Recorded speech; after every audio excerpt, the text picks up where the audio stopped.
Hello everyone and welcome back to Let's Play Final Fantasy VII. Well, with Cloud out of the party, yes, I know, we've lost the main character. Can you believe it? What is this? Chrono Trigger? Also, by the way, honestly, if you've not played Final Fantasy VII and or Chrono Trigger, you are missing out on some of the greatest games of all time. But at this point, we're pretty much open for side questing. There's many things we can do at this point. Currently looking at the guide here, if you didn't do WUTAI in your first attempt, you can go there now. But guess what? You can also simply go to WUTAI for the second half of the quest now, because you are much more powerful. The second half of the WUTAI quest involves Yuffie going on a bit of her own personal journey, so if you are not strong enough for that, then this is when you go there.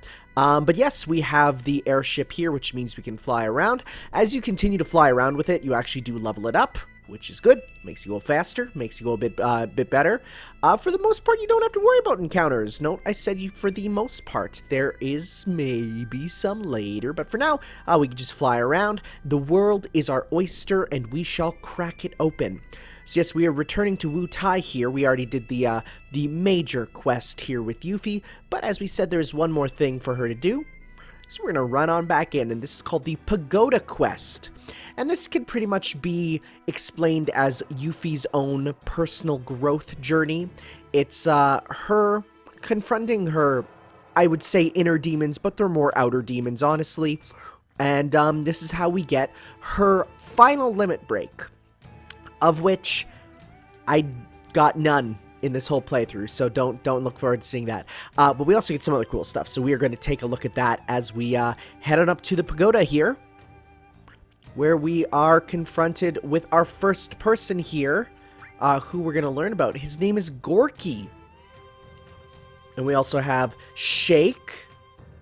And we also, so Shake is watching while me and Gorky fight. You sort of see it's like this, but it's all Yuffie, all on her own. And it's supposed to be like a one-on-one fight, but for some reason they all turn into monsters. I don't get it. He looks a bit like a flying xenomorph.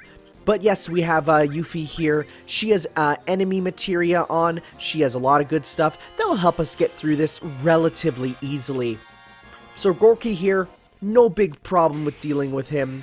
All you gotta do is just attack him. He will do barrier, and he's very similar to other demon enemies, which you might have seen earlier, except he casts Demi 2 instead of Demi 3, so that means he's even easier.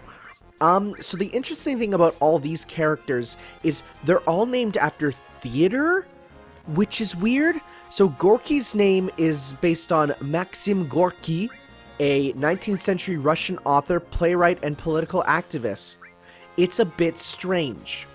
Apparently, in Japanese, all these characters' names, or these characters would speak in different ways based on their name, but of course that's missed in this translation, because you can't really do those Japanese puns in English very easily, at least.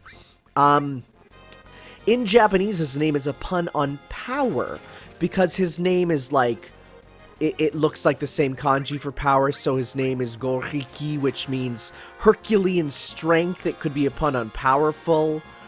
It's wild. But anyways, he is nothing to worry about, and he's already defeated. You do get to heal between these fights. It's not that cruel. You get a free X potion. So Gorky is defeated. We have defeated him, and next up will then be Shake. Also, hey, way to play the sexism card. Shake runs on upstairs, and we are ready to just heal her up, mostly for a bit of HP, but mostly her MP there, because that's it's a good thing to do. I think you do have to battle them all in a row. I don't think you can go back and kind of heal up, which is fine. They're not too bad, especially if you have that materia there. But next up here we have Shake, who looks like a little child. A little boy? Girl? I can't tell. She says punk, so I'm going to assume boy. And wow, that is not a word that we want to... That's going to be removed. That word will get you banned on Twitter if you say it. That's true. Don't say that word on Twitter. You know the one I'm talking about. So, this guy represents speed. And you know what the only thing that's speedier than Yuffie I can think of is? Oh, we're gonna see. The only thing speedier... Well, not this person, obviously. Hey, this is the next one. This is Chekhov. I wonder if he has a gun. Heyo, but okay, here we go. Speed change. So this guy's based on speed. And what's speedier than anything else? Answer, a penguin with kanji on it. So this, yeah, this is just one of those penguins.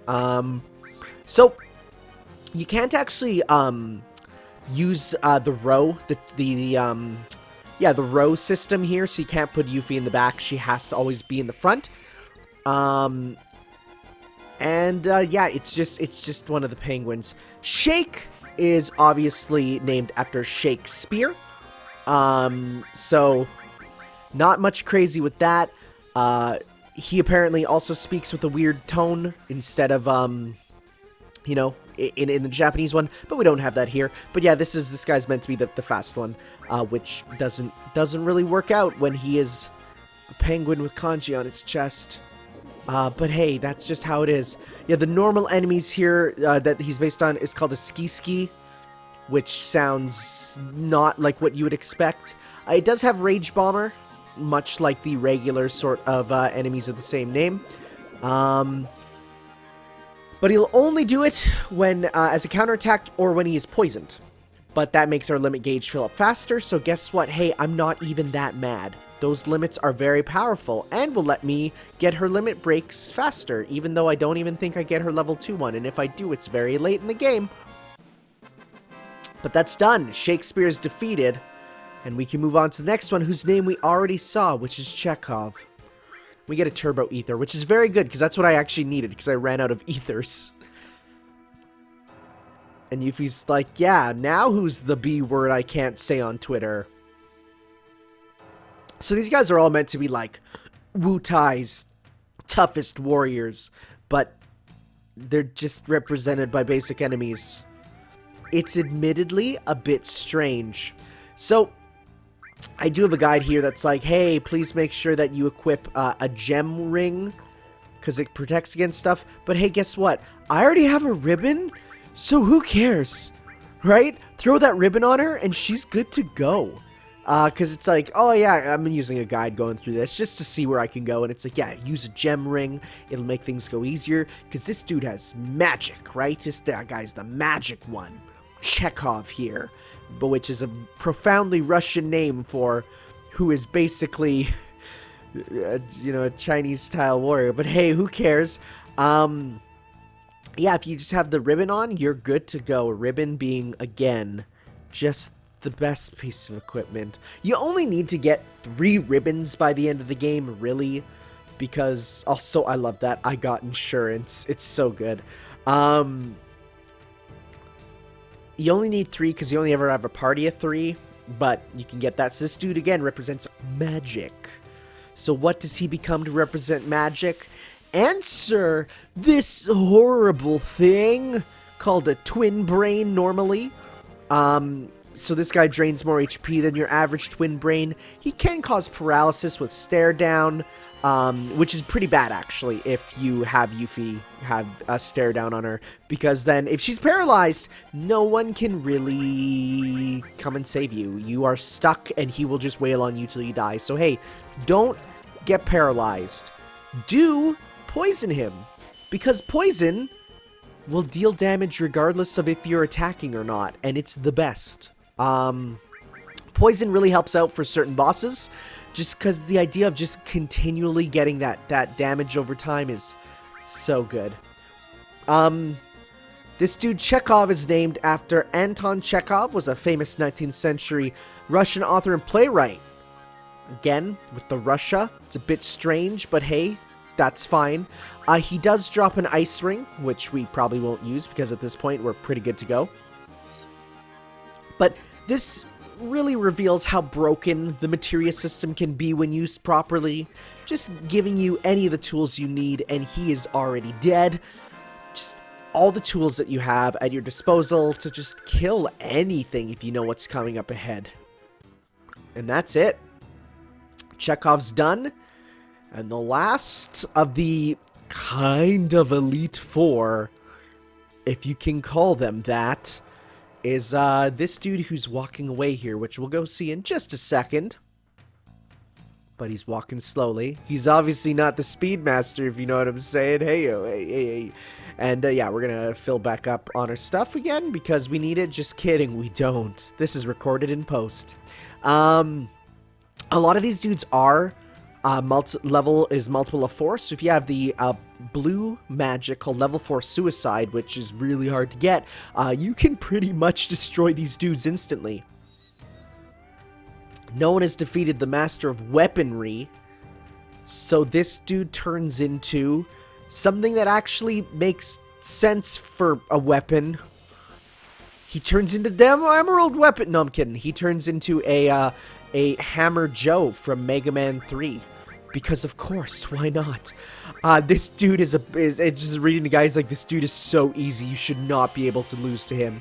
He will inflict sadness, which reduces damage, but reduces your limit break, so it's like, whatever. He will use counter attacks, and that's it. This dude is literally nothing. He does look cool, but he's not very powerful at all. This dude's based off of Konstantin Stanislavski, a, once again, 19th century Russian theater director and author who developed a famous style of acting. Guess what? I have no idea who it is.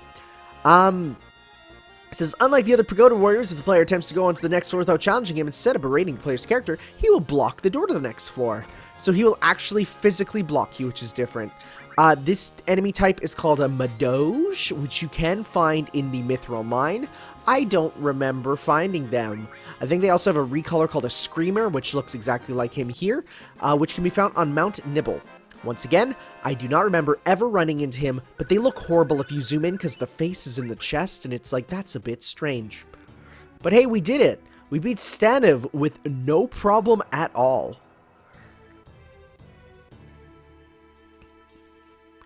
And so it's like, well, who is next on this 5-story pagoda? And the answer might not surprise you at all if you kind of know how to do this. Oh man, these guys are so slow.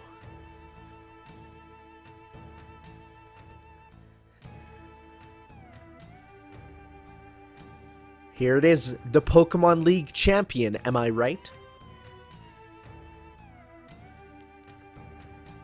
Oh man. Could you get, I mean, I get it, they're in like a resort place, so everything runs a bit smoother and easier, but at the same time, boy, is it annoying. So as you can see, I just used an elixir because, hey, guess what? You get more of those than you need in the game. It's Dad! It's Godo Kisaragi, because of course it is. Gonna beat up the old Pop.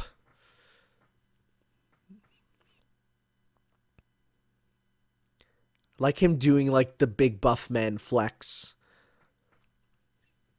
So, if you lose to these guys, you won't actually get a game over. And he uses Omni Change, which is kind of dope.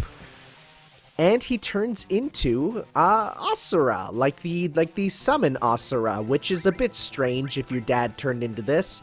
Now, Asura actually has 3 masks, which are like 3 actual labeled as enemies in the game.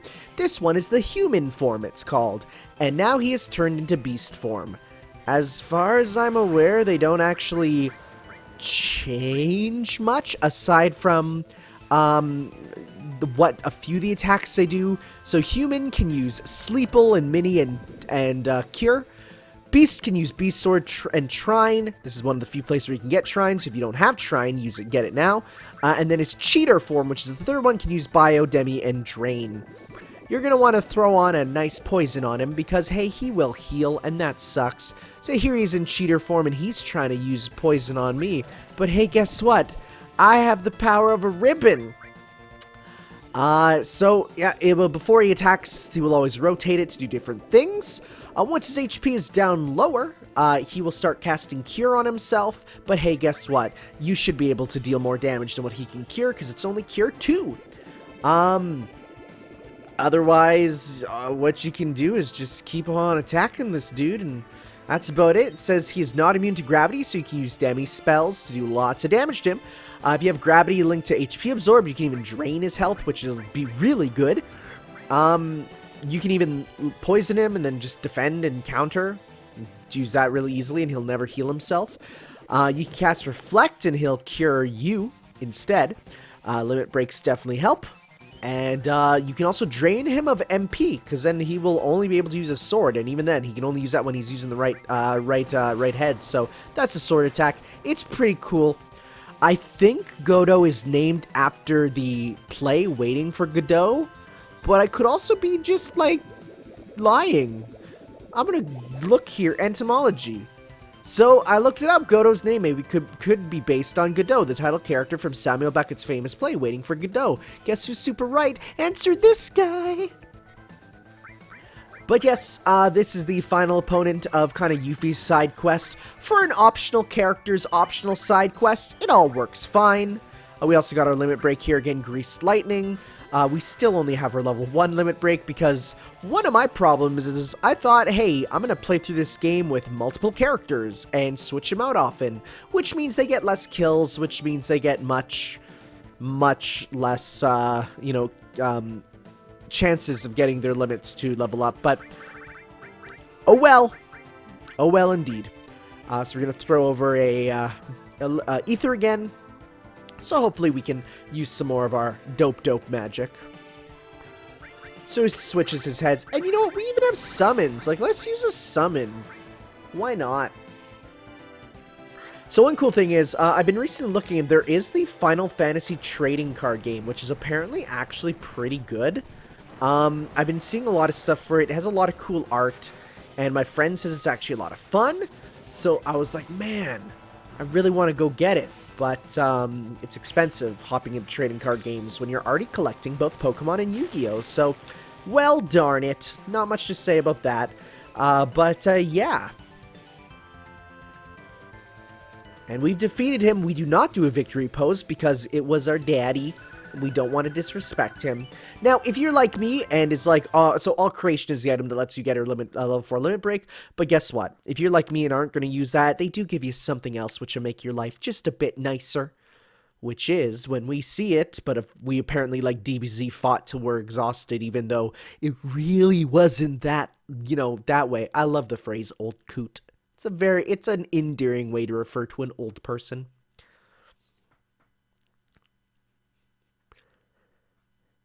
This will be a lot more emotional in the remake in 2030. This will definitely not be optional by that point. I'm so excited for that remake, guys.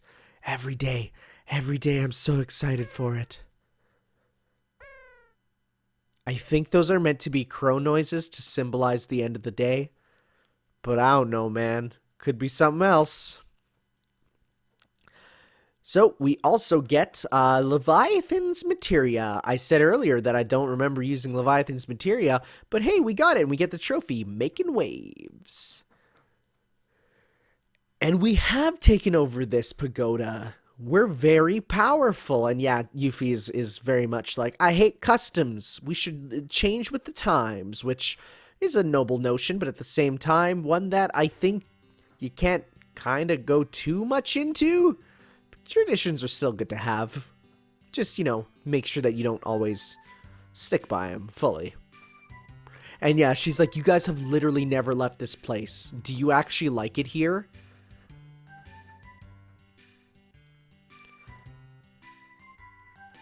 So yeah, there is a lot with Wutai's war that's kind of glossed over.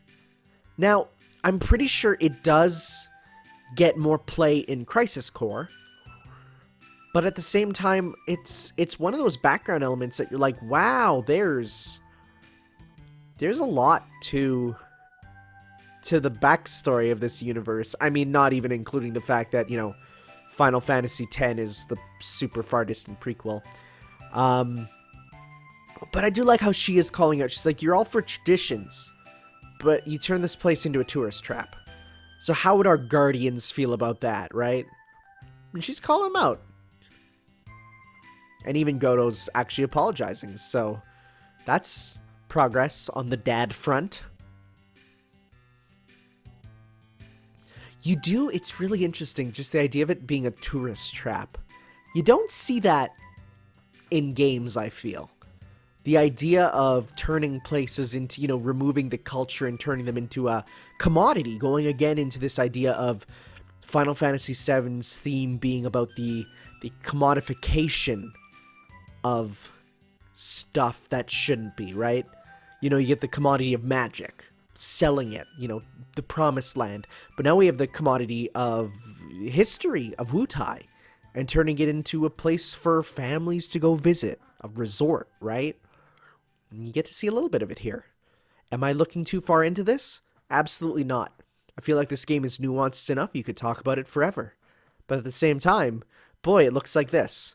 So in, 20 years when we have the full Final Fantasy VII remake, also, hey, but yeah, Barrett's calling him out, we'll get to actually look at it deeper, and people might actually respect it. Because, boy, if you're not used to games looking like this, people will look at you and say, you are seriously analyzing this? And, yeah, I am. I am indeed.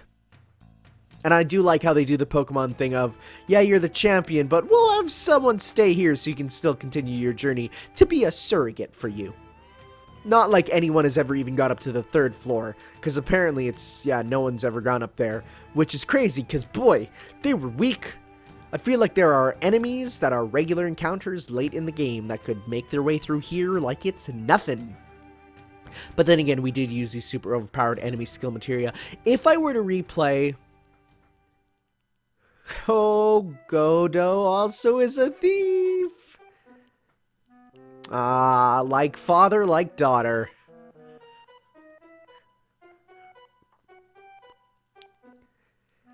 God, what was I saying? I've already forgot. Hey, that's fine. We'll continue onward. That was emotion. You do that, Dad. So, yeah, we're gonna run on down.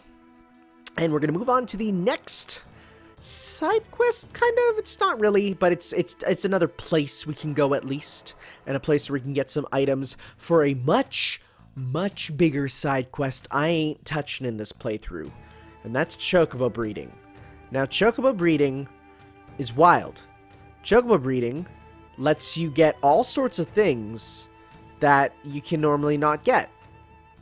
For example, certain chocobo can go in certain areas where not even your ship can go. So there is one island in particular that is very famous. It's not even on the map, but if you fly over it, you'll see it, but it's not there, and you have to kind of know where it is, and you land there with the gold chocobo, and you can get the most powerful summon in the game. But to get that, you need a gold chocobo, and gold chocobo require a lot of inbreeding and breeding to begin with. I did not touch the chocobo system in this game kind of whatsoever, mostly because I was terrified of that notion. But if you want to get a gold chocobo, you will have to meet a certain friendly face. The friendly face being, of course, who else but the chocobo sage. Also, hey, look, we can't go there. That I don't know exactly what that means. That came buzzing around like a powerhouse. I think it means there's just a powerful thing in the air, but it's a little tough to tell. Anyways, look at this quaint little abode in the mountain. So if we land here, which I'm trying to do, but many buttons don't seem to let you land. And I think you can't land on ice because, of course, we get to see this little guy here. Well, this chocobo, who drops another delicious enemy skill materia. But hey, this guy, the chocobo sage, what is he? He looks like a gremlin. He will give you certain items that will help you to get stuff. So, for example, you can get some different nuts like the Porov nut, the Pram nut, and some Silcus greens and Region greens. These are things that let you. So the Porov nuts are some of the best nuts for certain types. Same with the Pram nuts. The Silcus greens will help you to get either Chocobuckle, a very rare enemy skill, or a another one. Get another chocobo rather to go to your farm. You can also get the region greens, which are used to reduce its chance of running away. So hey, those are all good stuff. Yeah, this is a whole system I'm not going to deal with. There's a lot. There's a lot here, and you can try talking to him. I don't think he'll do anything, except maybe later he can give you stuff, but I don't know. So the next thing is, actually, I super forgot that I need to fight. Hey, it's the Midgar Zolom. So I actually fought him a bunch of times before this, and I cut around it. I'm gonna get to try him to use Beta. Beta being his very strong skill that you can get rather early, but it will probably kill you. And he can kick you out of battle like that. So then, hey, that sucks. So if you see here, he uses Beta, which is good if, you know, you had everyone in battle to actually be hit by it. Yeah, that's pretty crazy. So we learned that, which is cool. But at the same time, hey, let's have one snake fight another snake. Let's take a look at Leviathan. Leviathan, sadly looking way less cool than in 15 and all those. I will say, yeah, it's kind of nice, but the fact that it's smaller than the Midgar Zolom makes me go, okay, tiny water thing. I like how it does the boss fade away too, even though it's really not. It's just a powerful enemy. But yeah, we got Beta. Beta is good for an attack. I think it is Fire Elemental, which is pretty good. And as soon as you kill it, another one comes for you. So, reminder, you can't actually sneak through here very easily without it. So, we're just trying to attack him. And I use it, and then I actually want him to hit Barret, so then I use some of these. And we kill it instantly. Well, good enough for me. More use of those. So next up, we're actually going to be flying around, and if you find a place here that you're like, hey, I've never actually gone here. What's this place, this tropical resort? I think there's hints telling you to go here, but for the most part, you're like, I don't know what this is. Let's go check this place out. Welcome to Mediel. Where is Mediel, you ask? Mediel is here. This is a little hot springs town, a good place for old people, and a good place for people to heal. Oh? So, there's a lot here that's pretty important. For one, there's item shops selling some good stuff like remedies, which means you can actually heal any status ailment with them, which is pretty good. But I do like how it's like everyone's just here chilling out at the end of the world. Just how it be, I guess. That lady up there is kind of freaking out. She's like, what do I do? She's trying to get people to come in and get some armor and weapons. Ooh, me likey that, I think. So a lot of these items and weapons and stuff are not the most useful at this point. So there's a tiny chocobo here, right? Do you see this little chocobo? There's a weird thing about this chocobo. So you talk to it, it says you're being awfully friendly all of a sudden. So it says it wants some Mimit Greens, but that is actually misspelled from the item Mimit Greens, which should have 2 T's. In the original version, he'll ask for some simoleon greens. There's actually no simoleon greens in the game. It's a typo. They fixed that. So you ask to tickle him. Where do you want to tickle him? The answer is you want to say, of course, behind the ears. Final Fantasy VII's a weird game. And he'll give you a very good materia here. So you tickle him behind the ears, and behind the ears on this chocobo are the contain materia. Now, the contain materia doesn't sound amazing. It's like, contain? What does it contain? Answer, it contains the spell Ultima. Just kidding. It actually contains Flare, which is an Ultima level spell. But why would this chocobo have Flare in its ear? Final Fantasy VII's very strange. Yeah, so you do have a couple here, and they do raise the attack. Other than that, it's like, yeah, they're expensive though, so it's like, hey, pick your poison, right? So we do get a couple. I end up getting the Crystal Sword, because, hey, that'll be better in the end. Crystal Glove, get the AM Cannon, which is good because it's back to being long range. The Crystal Cross, I don't get ones for characters I don't really play as. And a Winchester, because that puts up his attack a lot. Does have some defensive options too, but I don't buy them because I can steal better stuff. So we're going around here, we can talk to people. And so, yeah, this is your hint that you can get a materia from him, but, like, that's it. It's a bit strange. talking around. There are tiny dogs everywhere. Also, this guy's wearing my hat. Thank you for wearing my hat. It's on the thumbnail. So this retirement community is actually just about is what you'd expect. It's a bunch of curmudgeon-y old people, as you know. So you can buy some stuff here that are some pretty decent accessories. She is, as she says, a beautiful maid, but she's just making bread. Just making that bread.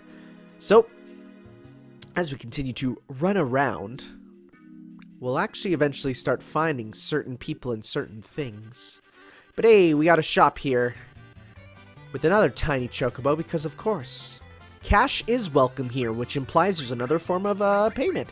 So you get some different materia here, Destruct, the HP and MP+. Oh, decent stuff, but nothing too amazing. Though if you get a bunch of HP+, you can max out your HP here. Also, this person's freaking out. I don't get what's going on with him. Is it because it's the end of the world? It might be. I don't know what happens if you get here early. I don't know if you can get here early. But look at this dog. This dog's all alone. This lone wolf, right? This moody wolf, one might say. Oh, a poor pokey-headed young thing. Now, we do live in a universe of anime, but who might it be? A pokey-haired guy with a long sword and blue eyes. Okay, well, that matches all the criteria. It must be Zach? No, it's Cloud. So yes, the boy is here. And, he's not doing the best, let's say. So we're gonna go check on the boy. Yuffie's excited.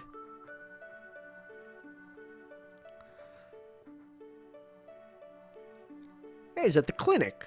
Oh, that's good. At least we have a doctor checking up on him in this kind of rustic shanty town. And Tifa's so excited that Cloud is actually alive.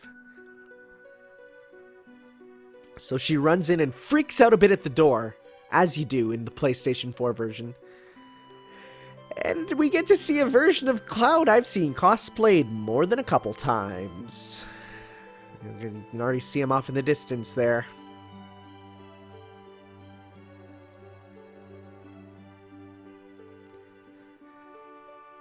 It's not just Cloud. It's Cloud in a wheelchair. Cloud's Echo Fighter. So he's like real messed up. Like we're talking drooling, unable to talk, just out of it. So this would probably make Tifa a bit emotional. Seeing the guy that she kind of likes just reduced to this. He's really reduced, and it's because he has Mako poisoning. So we kind of fell into Mako. And boy, that does bad stuff to you. To say he's in his own head is kind of an understatement, which we will actually get to see later. But yeah, he's a little bit out of it. I was actually recently listening to a discussion about Chrono Trigger versus Final Fantasy VII, and just discussing which one is kind of the more influential and the better game. And they talk about how the big sacrifice in Chrono Trigger is one that can be undone by the premise of the game itself, time travel. Right? But in this case, there is no quick fire cure to Cloud with extreme Mako poisoning. He's out of it. And the only thing to heal it would be time. Time, which isn't something we really have. The world's gonna end soon. So this is rough, to say the least. This isn't even the first time Cloud's been like this in canon. Not in this game, but in canon. So yeah, he's hanging his head, he's looking around, he has no idea what's going on.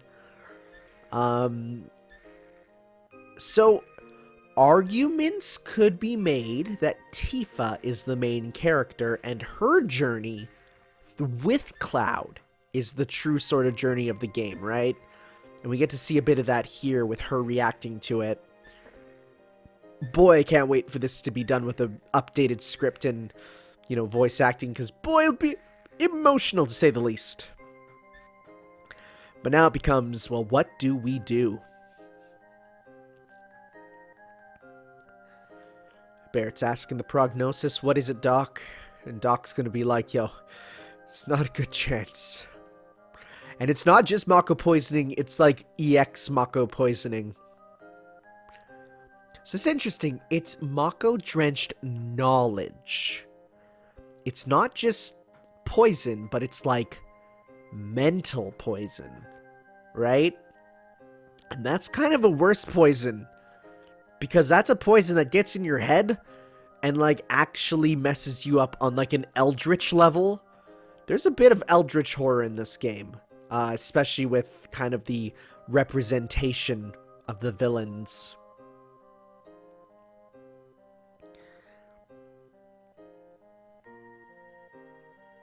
So this isn't, unlike Chrono Trigger, this isn't optional.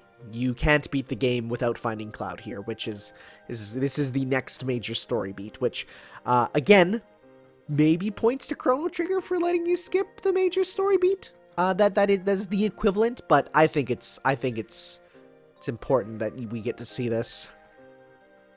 So, I mean, obviously, if you know anything about Final Fantasy VII, Cloud, this isn't the end of him, right? We know this, but even still, just seeing wheelchair-ridden, you know, Cloud, and even Tifa's like, I'm staying. Like, this is too much, right? Tifa's feelings for Cloud are extremely evident, and this is one place where we get to see it.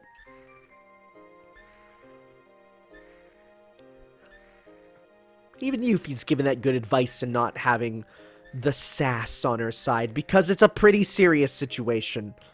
I'm sure Ketchi would not be as kind. So not only have we lost Cloud, we lose Tifa from the party. Yeah, we are starting to lose party members. You know, because it is the end of the world and people want to go certain places. And Barrett's still concerned that this isn't Cloud, but someone that looks like Cloud created through Sephiroth's, you know, genetic magic, let's say. And Tifa's sure, though. He might have died in a horrible fire and have been on the cusp of super death, but hey, it's still Cloud at the end of the day, for her at least.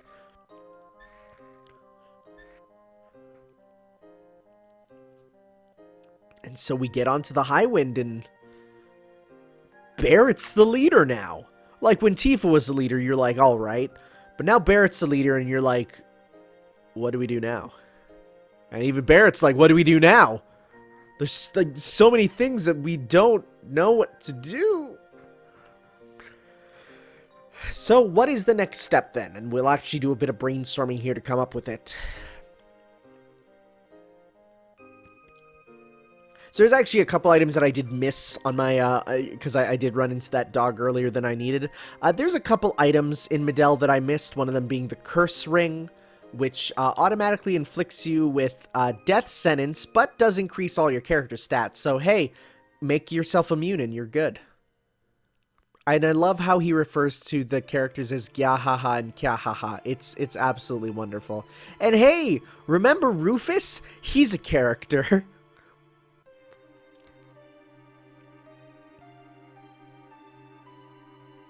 What are these two issues? Yes, these are the two issues. I was going to say, there's sometimes when I wait too long to click on them. I think it's because when I first recorded these, people were like, you click through the dialogue so quickly. And that is absolutely on me. I do click through dialogue quickly. That is who I am. I am a fast reader.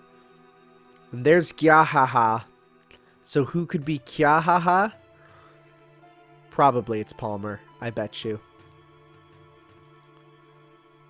I can't believe they made Heidegger hot. It's kind of messed up.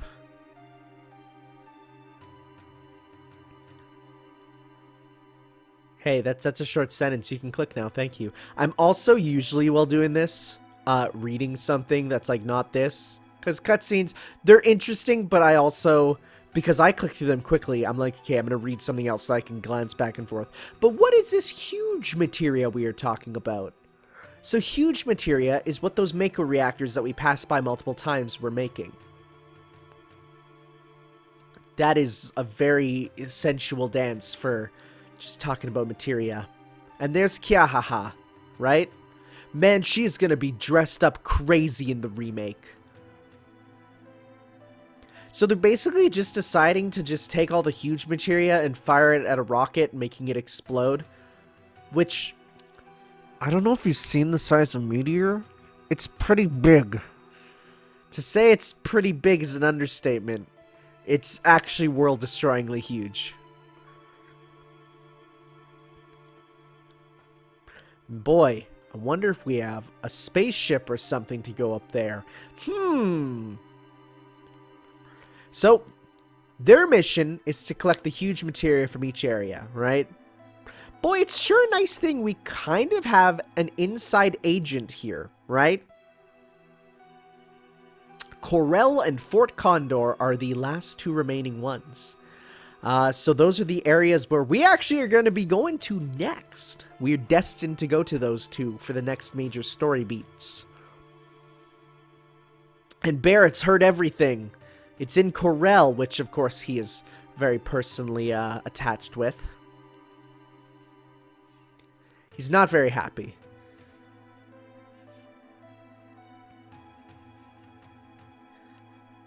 The huge materia also is exactly what you think it is.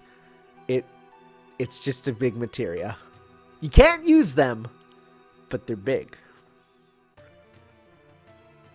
So now it's a race to get the MacGuffins, the huge materia.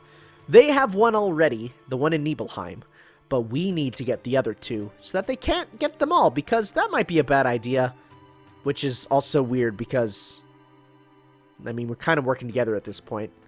But not really, but we kind of are.